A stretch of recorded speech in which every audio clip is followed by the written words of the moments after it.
You are watching News Live.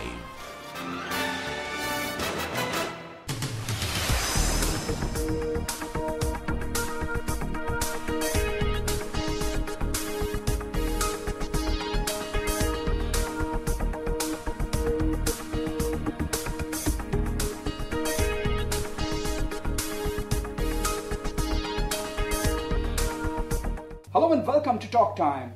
My guest today is a multifarious personality, writer, nature freak, businessman, and of course a mover who is trying hard to bring big investors open shop in Assam.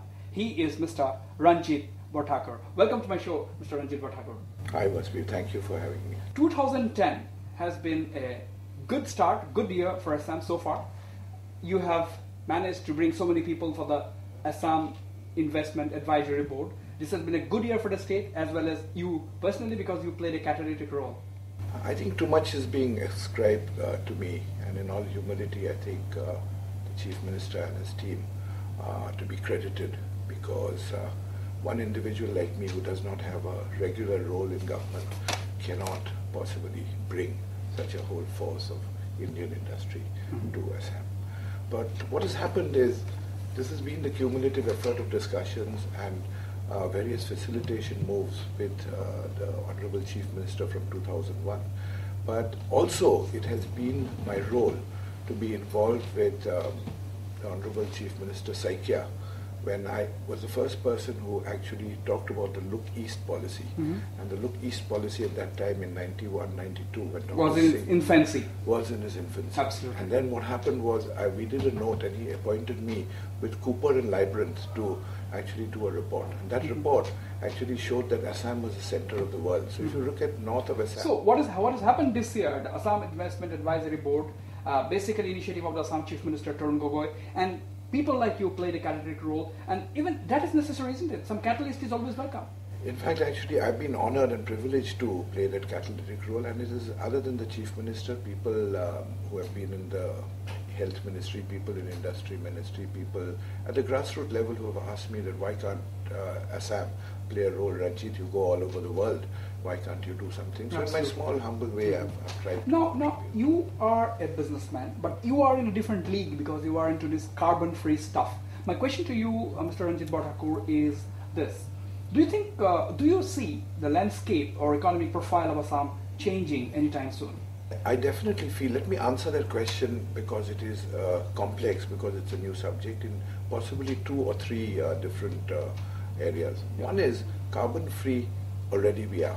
In fact, we're not carbon-free, but definitely we are a low-carbon economy. Okay. And that happened by default because we missed the industrial bus.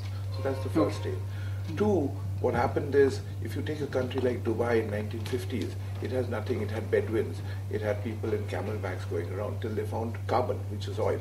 And then the industry actually took off.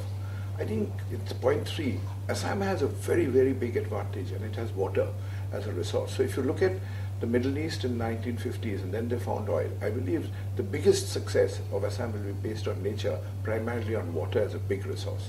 Let's hope for the best, Mr. Barthakur. Now, what do you think may have changed in Assam in the last few years that has enabled people like you to bring in or convince big business houses, the Tatas included, to come and open shop in Assam? The Tatas, for example, is coming up with a 5-star hotel as well as the campus of the Tata Institute of Social Sciences. I believe that the opportunity, both in terms of population growth, both in terms of income, both in terms of peace and development, are all go hand in hand. So I believe that the reason why industrialists are coming here is because of peace and the Honorable Chief Minister's leadership, which has provided actually a kind of magnetic draw towards Assam. So that's the first part. The second part, I think what is important is people do believe there's an opportunity when there are 35 million people in the Northeast. Meaning, why wouldn't some commodities sell, or why couldn't you actually make manufacturing for them? Absolutely, et cetera? absolutely. You talked about the initiative of the Chief Minister, you talked about peace prevailing in the state being one of the pull factors. But my question to you is, we still, in Assam, don't roll out the red carpet to investors. The state government, even today, doesn't have a single window clearance. In fact, actually, it's a very good point. You know, I think anywhere in the world, at least, in my sort of small experience of going to states and in other countries, the red carpet reception, meaning, let's call it green carpet because I'm talking about actually low carbon economy. So the green carpet reception is actually something which is difficult to do because there are multifarious stakeholders in any government. But one thing is for sure, that the government has decided to go in for public-private partnership, and the hotel or TIS are actually fantastic models to understand what public-private partnership are. And they will be centers and islands of excellence to actually make this happen. So do you think that the catch lies in a public-private partnership in a low industry state like Assam, for example?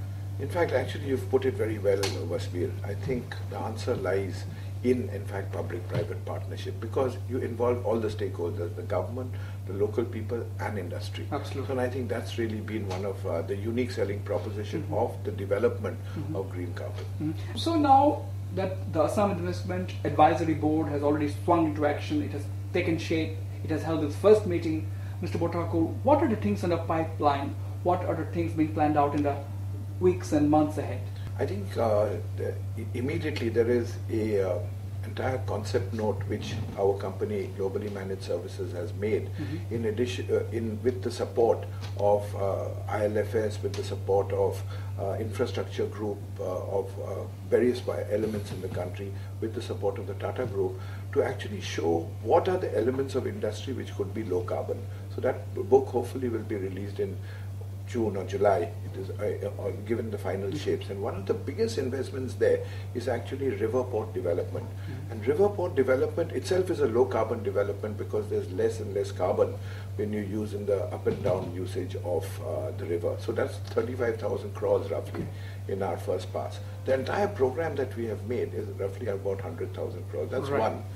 Two, I think the focus will be what is called in the social development. There will be a focus on economic development, and there will be a social focus on ecological development. So there's a whole lot in the pipeline. Absolutely. Whole lot in the pipeline. On that note, we should go for a short break now, but stay on. When I come back, I should talk to Mr. Ranjit Barthakur about his carbon-free business, his books on naturenomics, and lots more.